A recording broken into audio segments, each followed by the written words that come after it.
अस्सलाम वालेकुम and welcome back to the course.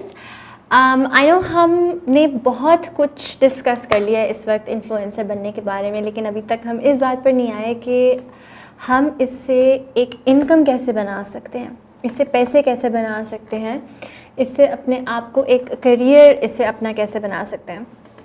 उसके बारे में हम आज बात करेंगे। मेनली किसी भी इन्फ्लुएंसर का इंस्टाग्राम पे जो सोर्स ऑफ इनकम होती है वो होती है इन्फ्लुएंसर मार्केटिंग से।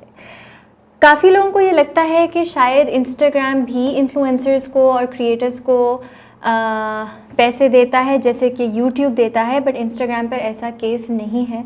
इंस्टाग्राम पे अगर आप इन्फ्लुएंसर हैं, आप तब तक आपके चाहे जो भी नंबर्स हो जाएं, आपका प्रोफेशनल अकाउंट भी हो, आप तब तक पैसे नहीं कमा सकते जब तक आप इन्फ्लुएंसर मार्केटिंग के अंदर नहीं घुसते। ठीक है, so influencer marketing is how you make money as an influencer. What does that mean? इसका मतलब ये है कि आप मार्केटिंग सर्विसेज प्रोवाइड करते हैं।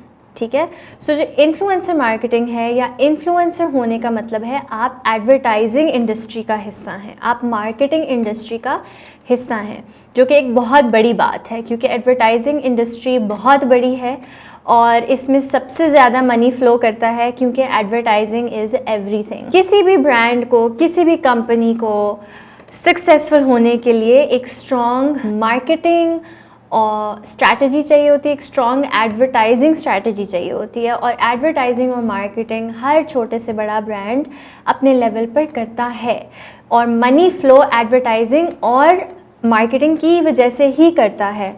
मार्केटिंग की वजह से बायर्स और सेलर्स कनेक्ट होते हैं और मनी फ्लो करता है एक सिस्टम में। अब किसी भी ब्रांड या कंपनी के लिए एडवर्टाइजिंग में सबसे इम्पॉर्टेंट बात क्या है? यही बात है ना कि कितने आईबॉल्स हैं, यानी कितने लोग उनकी प्रोडक्ट को या उनकी सर्विस को देखते हैं या देख सकते हैं। टीवी पे ऐड भला क्यों चलता है?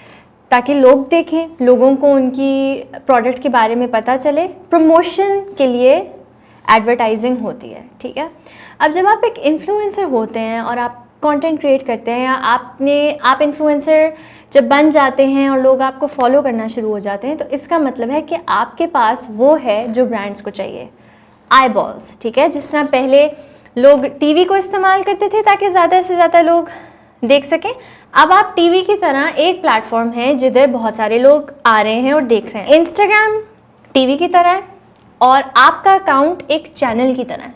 ठीक है, बहुत सारे लोग आपके चैनल को आके देखते हैं। अब इस चैनल में जैसे ड्रामे वगैरह आते थे टीवी के ऊपर, उसके बीच में एड ब्रेक्स आती थी जिसमें लोग अपने एड्स डालते थे, बिल्कुल उसी तरह ये होता है कि एज एन इन्फ्लुएंसर आप अपना कंटेंट डालते हैं अपने चैनल पे। ठीक है, और बीच में कुछ ब्रांड्स और कंपनीज आपकी स्पेस खरीदना चाहते हैं कि हम यहाँ पर ऐड डालना चाहते हैं। फ़र्क ये है कि टीवी पे या बिलबोर्ड्स पे या अखबार में या कहीं पे भी ब्रांड्स अपना ऐड बनाते थे, खुद से बनाते थे और इन जगहों पे डाल देते थे, लेकिन इन्फ्लुएंसर्स ऐसे नहीं करते। इन्फ्लुएंसर्स काम ऐसे करते हैं कि वो अपना प्लेटफॉर्म प्रोवाइड करते हैं, वो अपनी स्पेस देते हैं, लेकिन वो कंटेंट यानी वो ऐड भी खुद ही क्रिएट करके देते हैं। सो इन्फ्लुएंसर होते हुए आपके पास पावर है, आपके पास प्लेटफॉर्म है, आपके पास देखने वाले लोग हैं, और यही सब चीज़ एक ब्रांड को चाहिए। ब्रांड को एक एक्स्ट्रा फ़ायदा इन्फ्लुएंसर मार्केटिंग में ये होता है कि इन्फ्लुएंसर्स का इन्फ्लुएंस होता है, जाहिर सी बात है, लोग उनकी बात सुनते हैं, लोग उनके ओपिनियंस देखते हैं, लोग उनकी ओपिनियंस सुनते हैं, लोग उनकी बात सुनते हैं, तो उनकी एक क्रेडिबिलिटी होती है जिसके बारे में हमने बहुत बात की कि आपने बिल्ड की हुई हो। तो जब आपकी क्रेडिबिलिटी होती है तो जब आप, तो बहुत सारे ब्रांड्स होते हैं वो आपके साथ इसलिए काम करना चाहते हैं क्योंकि लोग आपकी बात मानते हैं। तो ब्रांड्स चाहते हैं कि आप उनकी प्रोडक्ट के बारे में या उनकी सर्विस के बारे में बात करें और इस चीज़ के लिए वो आपको पैसे देते हैं। तो आप प्रमोशन के, आप एडवर्टाइजिंग के, आप मार्केटिंग के पैसे ब्रांड से लेते हैं and that's how you make money on Instagram. पहली बात तो ये है कि जब आप एक नए इन्फ्लुएंसर हैं और अभी आप अपनी क्रेडिबिलिटी बना रहे हैं और अभी आप अपना नाम बना रहे हैं, तो इस टाइम पर पार्टनरशिप्स करना और एड्स डालना एक बेवकूफ़ी है। ठीक है, शुरू में। और उसकी वजह यह है कि आप अपनी क्रेडिबिलिटी बनने से पहले ही उसको डिस्ट्रॉय कर देंगे। लोग आपको पहले जाने पहचाने बगैर ये नहीं देखना चाहते कि आप क्या, आपके एड्स क्या चल रहे हैं। पहले आप अपनी इतनी क्रेडिबिलिटी बनाएं, इतना इन्फ्लुएंस बनाएं और फिर पार्टनर्स के साथ काम करना शुरू करें। एटलीस्ट जो पेड वर्क होता है जिससे पैसे मिलते हैं, क्योंकि और भी बहुत सारे तरीके होते हैं पार्टनरशिप्स करने के जिन पे मैं बाद में आती हूँ। वजह क्या है? वजह इसकी ये है, आपने ऑलरेडी अपनी क्रेडिबिलिटी पे, अपने यूनिक स्टाइल पे, अपनी पर्सनालिटी पे इतना काम किया है और करने की कोशिश कर रहे हैं, आप उसको 1 सेकंड में डिस्ट्रॉय कर देंगे अगर आपने क्रिएटिव कंट्रोल ना लिया हो। ठीक है, तो जब आप यंग होते हैं, जब आप एक बडिंग इन्फ्लुएंसर होते हैं और तब आप अगर पेड पार्टनरशिप करेंगे तो आपके कंटेंट का और क्रिएटिविटी का बहुत ज़्यादा कंट्रोल ब्रांड के पास चला जाता है। लेकिन जब आप एक बहुत वेल एस्टैब्लिश्ड इन्फ्लुएंसर होते हैं तब आपकी क्रिएटिविटी का कंट्रोल भी आपके पास रहता है और आपको कॉम्पनसेशन भी मिलती है। बेस्ट तरीका यंग इन्फ्लुएंसर्स के लिए होता है, क्योंकि ग्रोथ हमेशा एक तरीके से होनी चाहिए, तो यंग इन्फ्लुएंसर्स के लिए बेस्ट तरीका ये होता है कि वो पहले ऐसे पार्टनरशिप्स करें जिसमें उनको अपनी क्रिएटिविटी पे कॉम्प्रोमाइज़ ना करना पड़े। और जहाँ पैसे मिलते हैं वहाँ आपको क्रिएटिविटी पे कभी कभार कॉम्प्रोमाइज़ करना पड़ जाता है, क्योंकि उनके पास कंट्रोल होता है। ये वो वाली बात है कि हम आपको पैसे दे रहे हैं तो आप इसको इसी तरह करें जैसे हम कह रहे हैं, और जब आप उसी तरह करते हैं जैसे वो कह रहे हैं, उससे आपका कंटेंट इफेक्ट होता है, उससे आपकी इंडिविजुअलिटी, आपका यूनिक स्टाइल वो इफेक्ट होता है। तो शुरू में पार्टनरशिप्स करने का तरीका थोड़ा सा डिफरेंट है और आहिस्ता आहिस्ता आप उसको बढ़ा सकते हैं। इन्फ्लुएंसर होके आपने जो सबसे बड़ी चीज़ वो ये, जो एक अच्छा इन्फ्लुएंसर है ना, वो ये करेगा कि वो जो ब्रांड चाहता है और जो आपका स्टाइल है उसके बीच का एक ऐसा परफेक्ट रास्ता निकालें एडवर्टाइजिंग का कि किसी भी चीज़ पर कॉम्प्रोमाइज़ ना हो रहा हो, ना आपकी यूनिक स्टाइल पे, ना ब्रांड की कैंपेन या प्रमोशन पे। ठीक है, आपने उनकी ब्रांड को, उनकी प्रोडक्ट को, जो वो चाहते हैं उसको दिमाग में रखते हुए ऐसा क्रिएटिवली कंटेंट बनाना है जो यूनिक हो, जिसमें you remain true to yourself. So जब आप मार्केटिंग सर्विसेज ये प्रोवाइड करते हैं ब्रांड्स को, कंपनीज को, तो आपको उसकी कॉम्पनसेशन मिलती है and that's how you make money. अब 4 टाइप्स ऑफ मार्केटिंग होती है। एक होती है आपके PR एंड गिफ्ट्स, दूसरी होती है आपकी कोलैबोरेशंस, तीसरी होती है पेड पार्टनरशिप्स और एक होती है एफिलिएट प्रोग्राम्स। तो पहले हम बात करते हैं PR एंड गिफ्ट्स की। अच्छा, अब जो PR एंड गिफ्ट्स जो हैं ये प्रोडक्ट के फॉर्म में हो सकता है, सर्विस के फॉर्म में हो सकता है, या एक इवेंट के फॉर्म में हो सकता है जिसका आपको इनवाइट मिले, आपको बुलाया जाए। कॉन्सेप्ट क्या है? कॉन्सेप्ट ये होता है कि ये कोई भी ब्रांड या कंपनी आपको रीच आउट करती है और आपको कोई चीज़ भेजती है, कोई सर्विस प्रोवाइड करती है या कहीं बुलाती है, कहीं इनवाइट करती हैं, ताकि वो आपके साथ एक अच्छी रिलेशनशिप इस्टेब्लिश कर सकें। PR रिलेशनशिप बिल्डिंग के लिए होता है। एक तो वो आपको अपने बारे में बताना चाहते हैं तो वो रीच आउट करते हैं और वो कहते हैं ये हमारी चीज़ है, और वो आपको भेज देते हैं। ठीक है, या ये हमारी सर्विस है, आप ट्राई करके देखें फ्री में। क्यों? क्योंकि वो आपके साथ एक रिलेशनशिप बिल्ड करना चाहते हैं। वो, आप एक इन्फ्लुएंसर हैं तो वो आपको अपने बारे में बताना चाहते हैं, अपनी रिकग्निशन कराना चाहते हैं, इसलिए PR किया जाता है। अब PR और are gifts, solely gifted items और सर्विसेज और इनवाइट्स। इसमें इन्फ्लुएंसर्स और क्रिएटर्स ऑब्लिगेटेड नहीं होते कि वो इसको ज़रूर डालें। ठीक है, ये उन पर डिपेंड करता है। अगर आपको ये चीज़ पसंद आती है, अगर आपका दिल चाहता है, तो आप अपनी इंस्टाग्राम पे पोस्ट में, स्टोरी में, जैसे मर्ज़ी आपका दिल चाहे आप उसको प्रमोट कर सकते हैं। अगर आपको कोई चीज़ बहुत पसंद आए तो आप पोस्ट में डाल दें, वीडियो में डाल दें, जहाँ मर्ज़ी आप डालना चाहते हैं, और लोगों को बताएं कि ये कितनी अच्छी थी। अगर आपको पसंद नहीं आई तो वो भी आपकी मर्ज़ी है, आप बता सकते हैं आपको नहीं पसंद आई। अगर आप नहीं इसके बारे में बात करना चाहते एट ऑल तो आपकी मर्ज़ी है, आप ना इसके बारे में बात करें, क्योंकि ये ऑडियंस के लिए नहीं होती। ये एक रिलेशनशिप होती है, जो एक रिलेशनशिप बनाने का तरीका होता है between the brand and an influencer. लेकिन ज़्यादातर इन्फ्लुएंसर्स जब वो PR रिसीव करते हैं या गिफ्टेड सर्विसेज या आइटम्स रिसीव करते हैं तो वो मोस्टली उनके बारे में ज़रूर शेयर करते हैं। ये एक ऐसी चीज़ है जो आप out of your niceness and out of your kindness आप ज़्यादातर लोग करते हैं।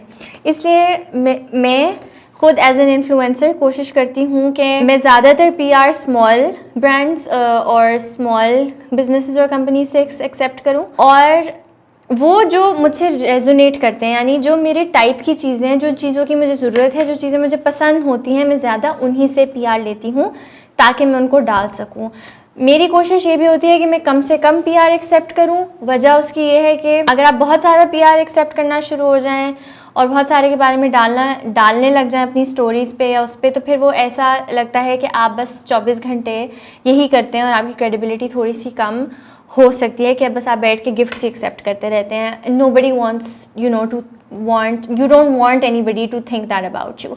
लेकिन ये करना चाहिए, क्योंकि इससे फ़ायदा ये होता है कि जो छोटे ब्रांड्स हैं और छोटे बिजनेसेस हैं उनको सपोर्ट मिलती है, उनको एक्सपोजर मिलता है आपके प्लेटफॉर्म की वजह से। तो आप किसी की जेन्युइनली बहुत ज़्यादा मदद कर सकते हैं, लेकिन आपका ये फ़र्ज़ बिल्कुल नहीं कि आप ज़बरदस्ती, आप ऑब्लिगेटेड नहीं हैं। उसके बाद आपका आता है कोलैबोरेशन। ठीक है, कोलैबोरेशन का वैसे मतलब है कि working together to create something, यानी मिल के कोई कंटेंट पीस बनाना। तो आप एक ब्रांड के साथ मिल के कंटेंट पीस बना सकते हैं जो उनके प्लेटफॉर्म पे भी जाएगा और आपके प्लेटफॉर्म पे भी जाएगा और दोनों को इससे फ़ायदा होगा। और इसमें अक्सर कोलैबोरेशन ये भी होती है कि दोनों बेनिफिट करते हैं। तो कभी कभार कोलैबोरेशन ऐसे होती है कि बस you draw up the conditions, ठीक है, कि हम आपको ये ब्रांड कहता है कि हम आपको ये प्रोवाइड करेंगे, आप इन रिटर्न हमें ये पोस्ट या ये स्टोरी दे दे। ठीक है, मोस्टली कोलैबोरेशंस में पैसे नहीं इन्वॉल्व होते क्योंकि ये एक गिव एंड टेक होता है, कोलैब होता है, कोलैबोरेशन होती है कि मैं आपके लिए ये करता हूँ और आपके लिए मेरे लिए ये करो। इसमें और PR में फ़र्क ये है कि ये प्री डिसाइडेड होता है, ये पहले से डिसाइड होता है कि कोलैबोरेशन है और उस पर काम मिल के किया जाता है और इससे दोनों को सेम अमाउंट ऑफ फ़ायदा हो रहा होता है। कोलैबोरेशन में ऐसे नहीं होता कि अगले बंदे की बहुत ज़्यादा फ़ायदा हो रहा है और दूसरे बंदे का बहुत कम हो रहा है। That's not a fair collaboration. वहाँ पर ऑब्वियसली पेमेंट इन्वॉल्व होगी, कॉम्पनसेट होगा वो बंदा जिसको फ़ायदा कम हो रहा है, राइट। मेरे साथ इस तरह होता है कि मेरा जो इन्फ्लुएंस है या जो मेरे नंबर्स हैं या इतने सालों के बाद मैंने जो अचीव और अटेन किया है उससे बहुत सारे छोटे ब्रांड्स को बहुत फ़ायदा हो सकता है। लेकिन वो कोलैबोरेशन की बात करते हैं आके और वो ये कहते हैं कि हम आपको ये छोटी सी चीज़ देंगे बट इन रिटर्न हमें ये चाहिए। वो एक फेयर एग्रीमेंट नहीं है, क्योंकि मेरी मेहनत जितनी लगती है या मैं जितना फ़ायदा प्रोवाइड करती हूँ उतना फ़ायदा मुझे नहीं मिल रहा। तो I would rather accept it as a PR, as a gift, जिसमें कोई कंडीशंस ना मुझसे लगाई जाएँ, कोई टाइम सेंसिटिविटी ना हो, मैं अपनी कंफर्ट के हिसाब से उस चीज़ को प्रमोट कर सकूं, जस्टिस दे सकूं। लेकिन अगर कोई कंपनी आकर ऐसी चीज़ें प्रोवाइड करती है, सो फॉर एग्जांपल अगर कोई बहुत बड़ा इन्फ्लुएंसर है, और इस तरह के हैं पाकिस्तान में काफ़ी इन्फ्लुएंसर्स बड़े जिनको फॉर एग्जांपल एमिरेट्स अप्रोच करता है। एमिरेट्स कहता है कि हम आपको फ्री ट्रिप प्रोवाइड करेंगे, आपका स्टे भी हम मैनेज करेंगे, आपकी फ़्लाइट्स भी हम मैनेज करेंगे, हम हर चीज़ के लिए पे करेंगे, पैसे कोई नहीं देंगे, लेकिन इन रिटर्न आप हमें इतनी पोस्ट, इतनी वीडियोस, इतनी स्टोरीज दे दें। That would then be a fair deal for a big influencer. क्यों? क्योंकि उसको भी उतना ही फ़ायदा हो रहा है जितना उस बड़ी कंपनी को आपसे फ़ायदा हो रहा है, राइट। तो एक अच्छा ब्रांड और एक अच्छे इन्फ्लुएंसर को ये समझ में आती है कि एक कोलैबोरेशन हमेशा फेयर गेम होती है, अनफेयर गेम नहीं होती।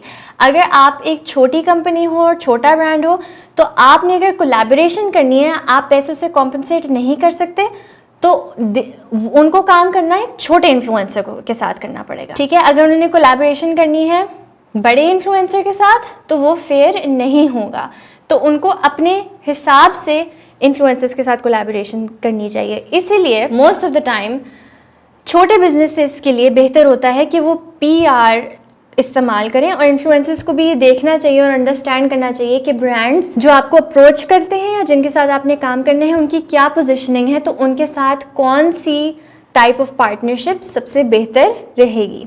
उसके बाद आपकी आती है पेड पार्टनरशिप्स। अच्छा, पेड पार्टनरशिप्स में होता है कमर्शियल पार्टनरशिप होती है, ठीक है, उसमें आपकी compensation mostly in the form of money involve होती है। इन्हीं के थ्रू आप सबसे ज़्यादा पैसे अर्न करते हैं अपने काम के लिए।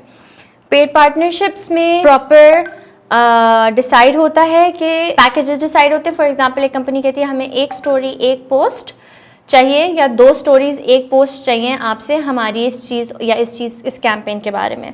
उसके हिसाब से आप एक चार्ज बताते हो, आप ब्रांड को चार्जेस बताते हो। अगर वो अप्रूव करते हैं तो फिर आप उनको वही देते हो जो उन्होंने कहा होता है, ठीक है। इट्स अ प्रॉपर कॉन्ट्रैक्ट जिसमें आपको आपकी सर्विसेज के लिए पैसे मिलते हैं। इस चीज़ को डिसाइड करना कि आपको कितना चार्ज करना चाहिए, वो उस चीज़ के बारे में हम नेक्स्ट वीडियो में बात करेंगे, ताकि आपको पता हो कि एज एन इन्फ्लुएंसर किस लेवल पर आपको कितना चार्ज करना चाहिए और आपको कितने पैसे मिलने चाहिए। ये बहुत सिंपल है।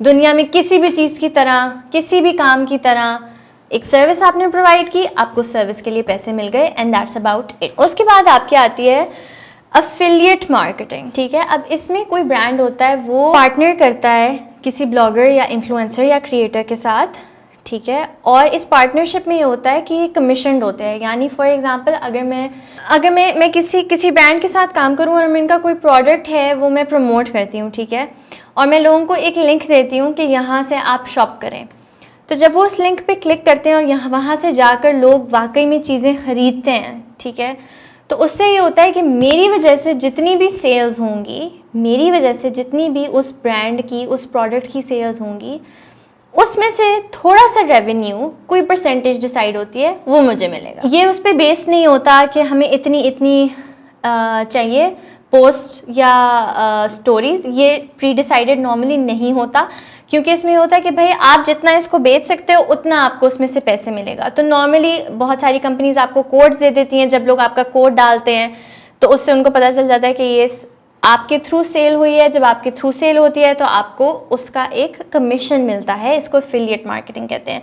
ये नॉर्मली लॉन्ग टर्म होता है। ये एक बहुत विन विन सिचुएशन होती है, क्योंकि ब्रांड को फ़ायदा है, क्योंकि ये बात तो है आप उसको जितना बेचोगे तो उससे ब्रांड को तो फ़ायदा होगा ही, बिकॉज उनकी प्रोडक्ट बिक रही है, और जितना उनकी प्रोडक्ट बिकती है उतना ही इन्फ्लुएंसर को फ़ायदा होता है। पेड पार्टनरशिप्स में there is no promises of आप कितने सेल्स कराओगे, कितने नहीं कराओगे। इन्फ्लुएंसर का उससे कोई गर्ज है ही नहीं कि कितनी हम सेल्स कराएंगे, क्योंकि उससे उनको नहीं फ़र्क पड़ता, उससे उनकी पेमेंट को नहीं फ़र्क पड़ता।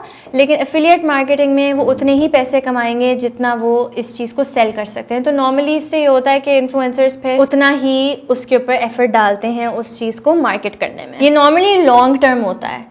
पार्टनरशिप होती है कि 6 महीने की, 8 महीने की, आप एक रेगुलरली करते जाते हैं उनके साथ, एंड ओवर दीज 8 मंथ्स या 1 ईयर या 6 मंथ्स जितने भी पैसे बनते हैं आपके, वो फिर आपको मिल जाते हैं। ये कुछ तरीके हैं जो इन्फ्लुएंसर मार्केटिंग में आते हैं, जिनसे आप कुछ पैसे कमा सकते हैं और कुछ अपने लिए एक करियर, एक सस्टेनेबल इनकम स्टार्ट कर सकते हैं। So thank you so much for watching. ये इन्फ्लुएंसर मार्केटिंग को मैंने आपको ऊपर से बता दिया कि इसमें क्या क्या होता है, कैसे होता है। इसकी हम डिटेल्स में आगे जाएंगे, नेक्स्ट वीडियो में जाएंगे, ताकि हम इसको ज़रा ज़्यादा समझ सकें कि इसको एग्जैक्टली करते कैसे हैं।